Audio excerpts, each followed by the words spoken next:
రాహుల్ గాంధీ గారు ఈరోజు leader of opposition. అలాంటి కాంగ్రెస్ పార్టీ నాయకుల్ని పట్టుకొని బీజేపీ పార్టీ వాళ్ళు చేస్తున్న వ్యాఖ్యలైతేనేమి, టెర్రరిస్ట్ అని కానీ, రాహుల్ గాంధీ గారిని చంపేయాలి అని కానీ ఇలాంటి వ్యాఖ్యలు చేస్తున్నా కూడా బీజేపీ పార్టీకి చెందిన నాయకులు, మోడీ గారైనా అమిత్ షా గారైనా పెదవి విప్పడం లేదు. అంటే ఏమనుకోవాలి? వారి ప్రోత్సాహంతోనే ఇదంతా జరుగుతుంది అని మేము అనుకుంటున్నాం. బీజేపీ పార్టీ నాయకులు సమాధానం చెప్పాలి. అంతేకాదు ఇలాంటి ద్వేషపూరిత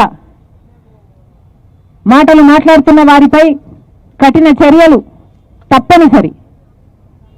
కాబట్టి కోర్టు కూడా ఇది సుమోటో కింద తీసుకొని వారి మీద కఠిన చర్యలు తీసుకోవాలని కాంగ్రెస్ పార్టీ డిమాండ్ చేస్తుంది.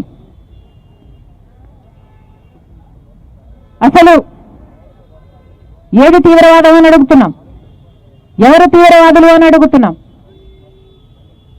మన దేశంలో 90% జనాభా బీసీలు, ఎస్సీలు, ఎస్టీలు, అట్టడుగున ఉన్న ఈ వర్గాలైతే అభివృద్ధిలో వారికి వాటా లేదు అనడం తీవ్రవాదమా?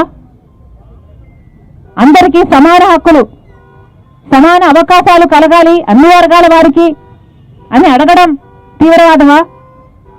కాస్ట్ సెన్సస్ జరగాలి అని అడగడం తీవ్రవాదమా?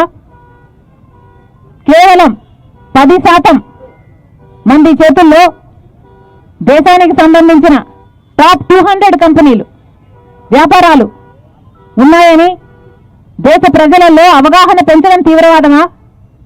ఏది తీవ్రవాదమో బీజేపీ పార్టీ సమాధానం చెప్పాలి. నిజానికి స్వాతంత్రం తెచ్చిన పార్టీ కాంగ్రెస్ పార్టీ కాదా?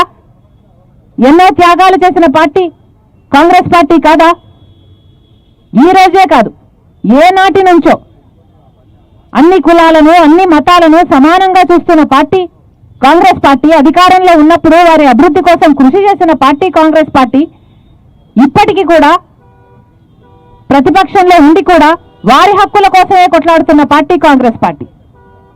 అలాంటి కాంగ్రెస్ పార్టీ గురించి ఇంత నీచంగా మాట్లాడడం